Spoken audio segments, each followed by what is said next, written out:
Satoshi Nakamoto announced this on the Cypherpunk mailing list, right?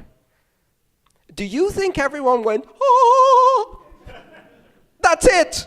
He has the answer. We've solved it. Okay, everybody go home. No, they all went, no, well, that's not going to work. That's ridiculous. And if you read the mailing list, you'll see people sending back questions, and there's this very, very strong debate.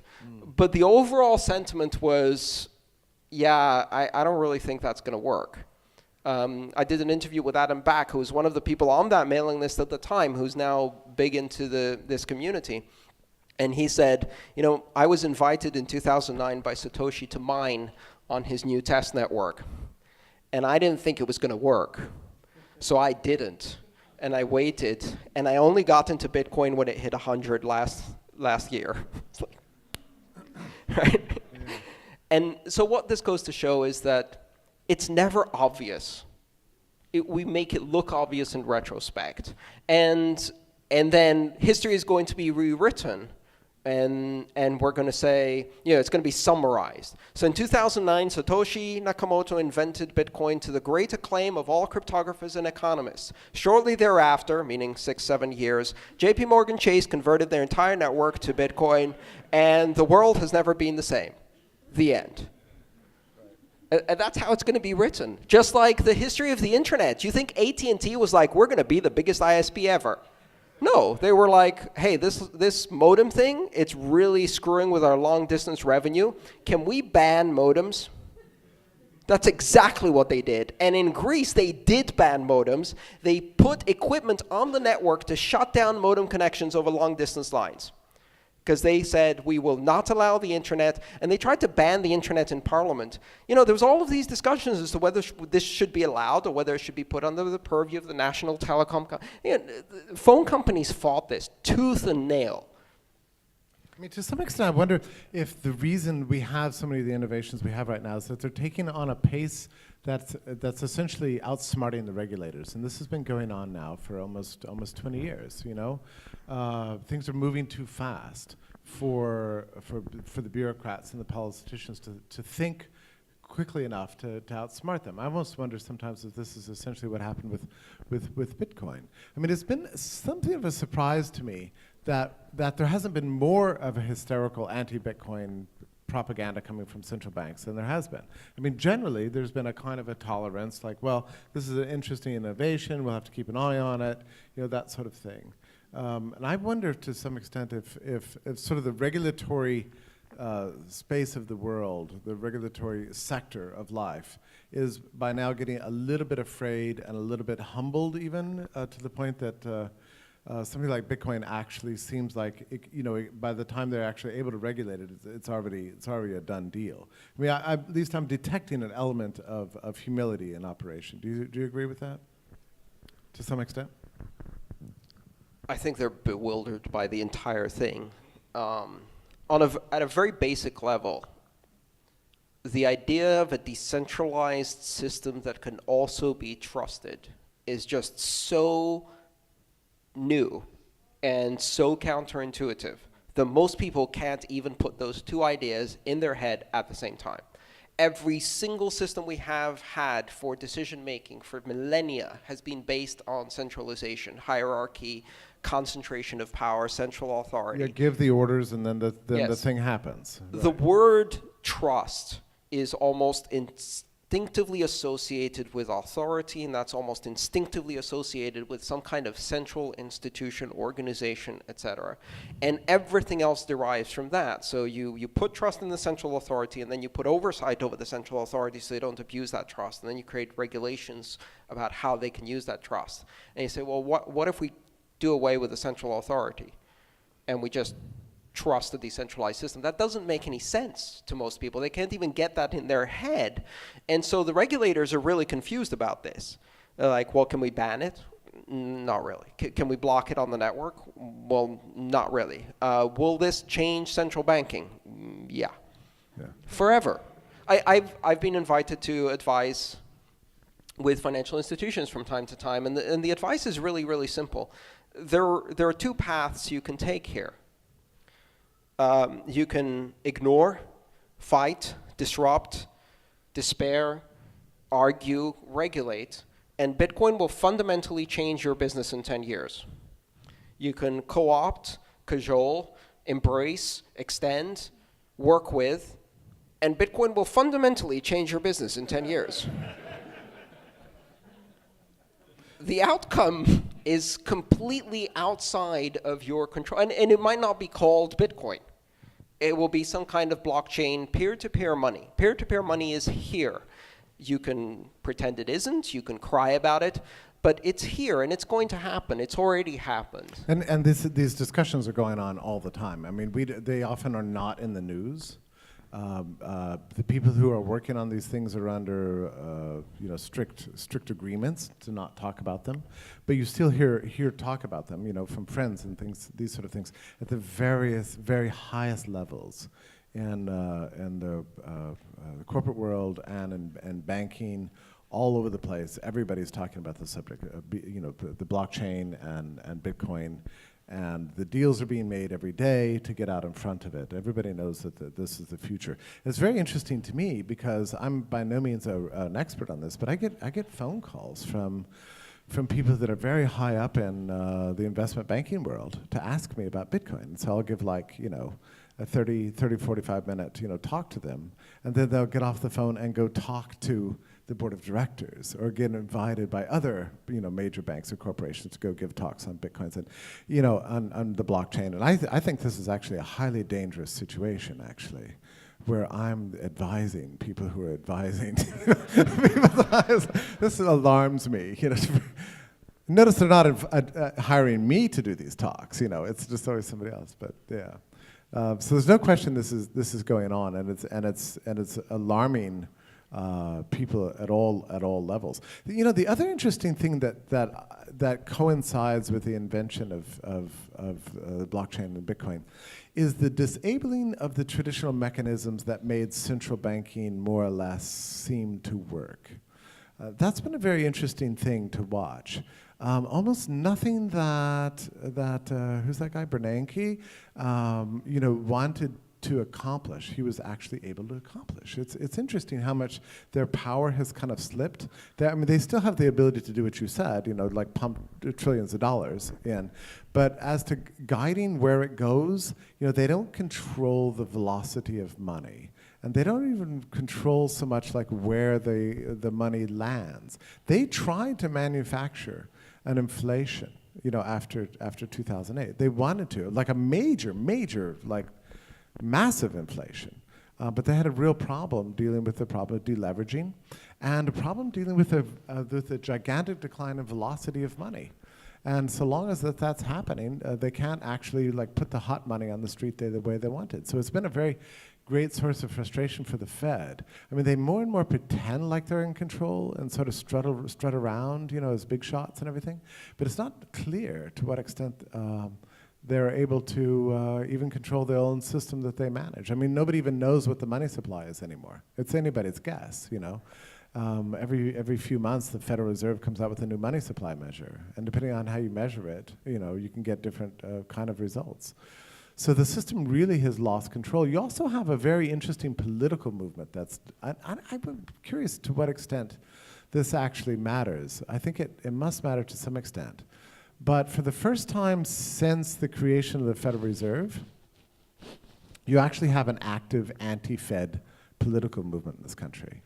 That's both left and right. People are deeply suspicious of the Fed. And people are out protesting, and there's bills in Congress, audit these bastards, and so there's a lot of antagonism. So all this stuff sort of comes together in a very interesting way that I think points to a very brilliant future. There's the law of diminishing returns. You all familiar with that? Law of diminishing returns? And basically the idea is that if you do something in certain dynamic systems, if you do something, after a while it starts getting less and less and less effective.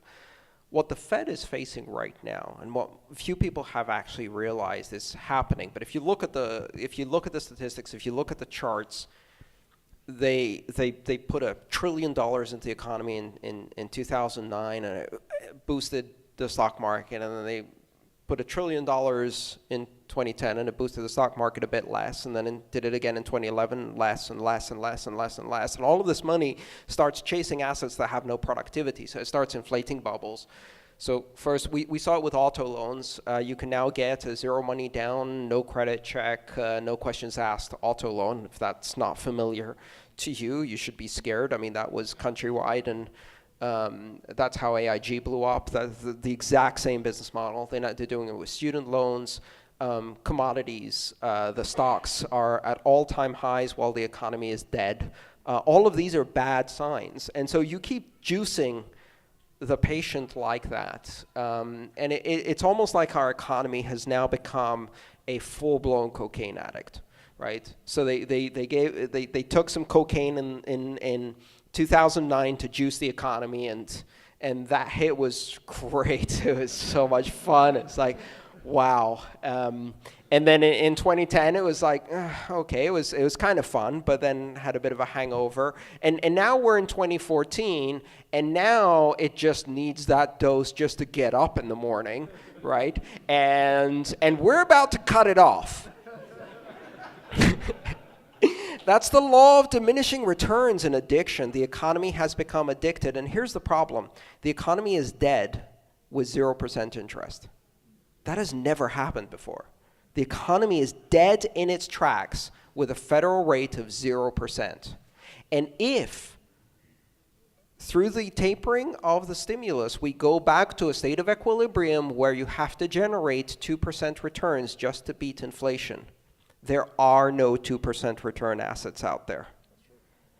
And then what happens? Then we realize that the 6 largest banks are still completely insolvent, just like they were in 2008. Only now they're 30% bigger, the federal government is 40% more in debt, and the middle class is tapped out and has gone home and is not buying anymore. So just as we're back to the employment level we were in 2008 with the new fudge numbers. I haven't looked at the numbers yet, but I'm guessing that most of the improvement in the statistics is actually people dropping out of the labor force. Yes, that's the vast majority of it. Yeah. But there's also a few other fudges that happen in that. Apart from the people dropping out of the labor force, there's also the qualitative difference between the jobs. So what you're doing is you're losing middle-class paying jobs and replacing them with McJobs, and those are counted the same, right? So that now you need 2 jobs for one individual to fill 1 job before. Yeah. So, and the other thing is, we come out with these numbers like the Friday jobs numbers. I don't know if you've watched these. It's like 200,000 jobs, yeah. With the immigration rate and birth rate in this country, it takes 250,000 jobs just to reach replacement level. Yeah.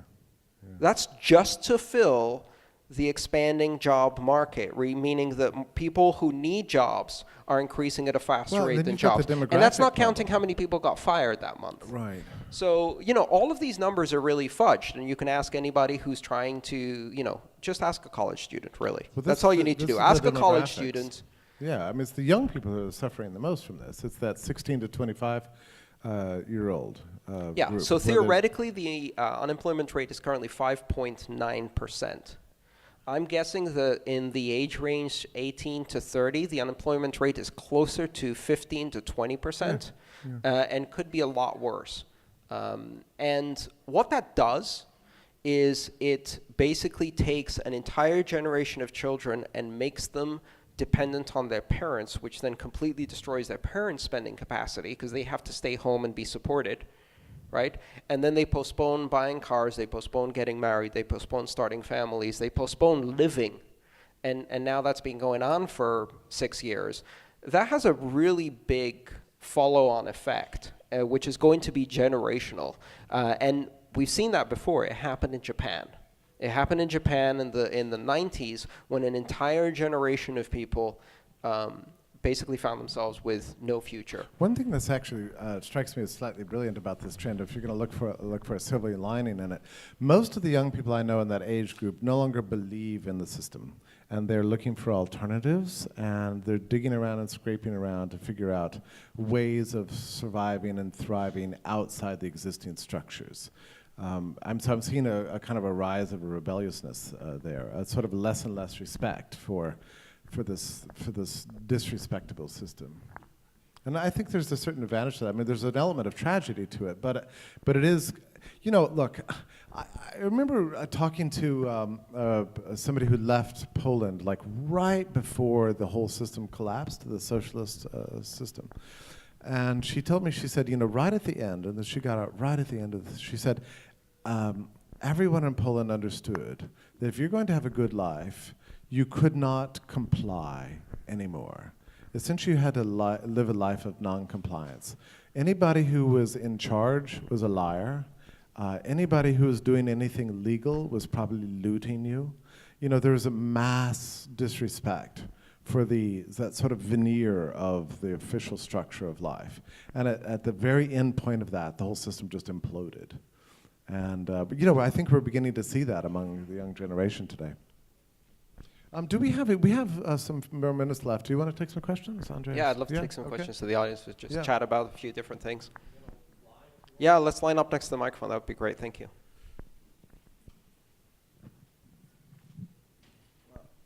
So I don't want it to be all doom and gloom. I mean, there's obviously some economic problems here, but at the same time, look at what is happening in Bitcoin. It proves two fundamental points. One is that as compromised as the internet has become, it's still free enough to spawn surprises like Bitcoin on the system that the system does not anticipate. And two, if you see the passion and enthusiasm of young people who are involved in Bitcoin, you can see that that passion hasn't died. It just needs somewhere to be expressed. And as long as we have somewhere to express that, things can be good again. Hi, my name's Robert Lefebvre. I'm co-organizer of the local Orlando meetup. And I've been involved in Bitcoin for a couple of years now, and I want to thank both of you for 2 years of inspiration. That's been awesome. So,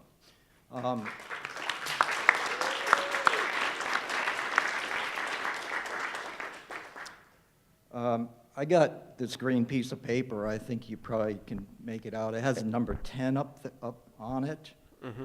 And it says $10, and on the top it says Federal Reserve note. And we refer to these as dollars, but I only have one item here. A person, place, a thing is a noun. And the word on here, dollars, is really an adjective describing the type of note that this is. So this thing is a note. It was at one time a promise to pay 10 of those. He has a real dollar there, and that's still the legal definition of a dollar. So my question is, how do we start to teach otherwise really intelligent people to start calling this a Federal Reserve note? That's what it is, rather than calling it a dollar, because I think part of the whole facade is calling something by other than its real name. And Confucius, I believe, is attributed with the beginning of wisdom is to call things by its proper name. So how do we get people to call this a note rather than a dollar? One of the things I'm going to divert slightly, but one of the things I love about Bitcoin is that as soon as you start talking about Bitcoin with people, you have a conversation about what money is. And you very, very quickly discover that first you know nothing about money, and then nobody else seems to know anything about money either. And then you go on this journey to learn what the hell money is, where it comes from, how it acquires value, what that value is, what it means, why do we use it in our society. And I've talked a bit about this in a couple of my presentations. I've talked about money as language, money as a means of expression, a language with which we assign and transfer value in a transaction between individuals. And the tokens of this language, the words of this language, in your case, a green piece of cotton, it's not paper actually, a green piece of cotton that has been, that has a proof of violence algorithm, I believe I heard someone call it recently. A proof of violence algorithm behind it. It has a block time every April 15th and October 15th, I believe. That's when the violence cycle starts if you don't pay up. that has its own meaning, and within that language you can express certain modalities of transaction with other people, and it has certain implications, and it implies certain choices you make as an individual, but it also has some implications on what those choices create as global outcomes. So when you use that currency, it actually creates some outcomes. Those outcomes, in my opinion, are often 500-pound laser guided and kill people. But for many people, those outcomes are different. You know, they mean different things. And the problem with explaining money to people is that they don't give a shit. And the reason they don't give a shit is because it works. And the only time they start giving a shit is when it stops working. So the bad news I have for you is that you're never going to get people to understand what money is or care about what money is until it stops working.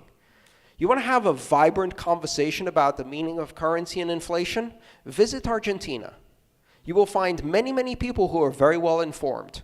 And the reason they're very well informed is because their money stopped working about 30 years ago. And they've been in this kind of limbo since then, right? So that's the answer. And so for younger people today, after their third student loan and their third McDonald's job, eventually the green piece of cotton means a future of indentured slavery. And at that point it matters, and at that point they start asking questions. And that's when you show up and say, let me tell you something about Bitcoin. Let me just add to that real quickly that you know, the destruction of money was the great disaster of modern civilization the last 500 years. I mean, it was the tremendous catastrophe. One of the things I love to do, and I would encourage you all to do this if you haven't, in any city that you happen to live in, go and visit the coin shop and look at the coins. It's so much fun.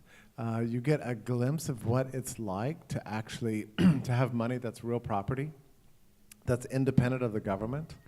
You know, that's an authentic, you know, organic part of the social order, and it's weird. I mean, it's really the old coins that you look at and coin shops, the old numismatics, are just brilliant because they kind of give you, they're like a symbol of an age, you know, gone by in many ways, and they do teach you something about what money, you know, is. And the strange thing about Bitcoin, it's the funniest aspect of it. In some ways, Bitcoin is very old-fashioned in many ways. It's almost medieval in a way, because it restores this sort of element of title and ownership and property to money that none of us have seen. We haven't seen in many generations. Maybe we haven't seen it in hundreds of years, really. And it's a beautiful thing. I mean, it seems like the distance between those coins under the glass in the coin shop and the Bitcoin or your Bitcoin wallet seems like 1,000,000 miles. It's actually not. I mean, there's a real direct analogy there between them.